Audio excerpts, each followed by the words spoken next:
പോകുന്നത് ഗ്ലോബൽ വില്ലേജിലേക്കാണ്. ഏകദേശം 90 കൾച്ചേഴ്സ് ഒരു ഡെസ്റ്റിനേഷനിൽ കാണാൻ പറ്റുന്ന ഒരു എക്സ്പീരിയൻസ് ആണ് ഈ ഗ്ലോബൽ വില്ലേജ്. അപ്പോൾ ഗ്ലോബൽ വില്ലേജിലെ വിശേഷങ്ങൾ.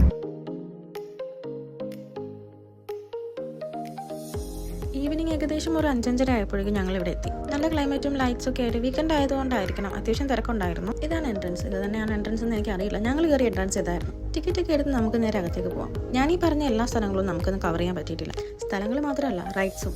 അതുകൊണ്ട് തന്നെ ഇതൊരു വീഡിയോയിൽ ഒതുങ്ങുന്നതല്ല. നമുക്ക് അകത്തോട്ട് കയറാം. അകത്തെ സെറ്റപ്പൊക്കെ ഒരു രക്ഷ ഉണ്ടായില്ല കേട്ടോ. ഞാൻ ഈ വീഡിയോയിൽ ആകെ 2 സ്ഥലം ഉൾപ്പെടുത്തിയിട്ടുള്ളൂ. ഒന്ന് ടർക്കിയും പാകിസ്ഥാനും. നമ്മൾ കണ്ടതും കാണാത്തതുമായിട്ടുള്ള ഒരുപാട് കാര്യങ്ങൾ, ക്ലോത്ത്സ്, ജ്വല്ലറീസ്, ഫുഡ്, ഓരോ സ്ഥലത്തും അവരുടേതായിട്ടുള്ള കലാരൂപങ്ങൾ ഉണ്ടായിരുന്നു. ഡാൻസായിട്ടും പാട്ടായിട്ടും മറ്റു പല പ്രോഗ്രാംസും അരമണിക്കൂർ ഗ്യാപ്പിലുണ്ടായിരുന്നു. ഇത് പാകിസ്ഥാനാണ്. ഇവിടെ ക്ലോത്ത്സിന്റെ ഒരു വലിയ കളക്ഷൻസ് തന്നെ ഉണ്ട്. ഒന്നല്ല, ഒരുപാട് കടകൾ. ഡാൻസ് ഒക്കെ ഉണ്ടായിരുന്നു ഞാൻ പറഞ്ഞില്ലേ. ഇതൊന്ന് കണ്ടുനോക്കേ.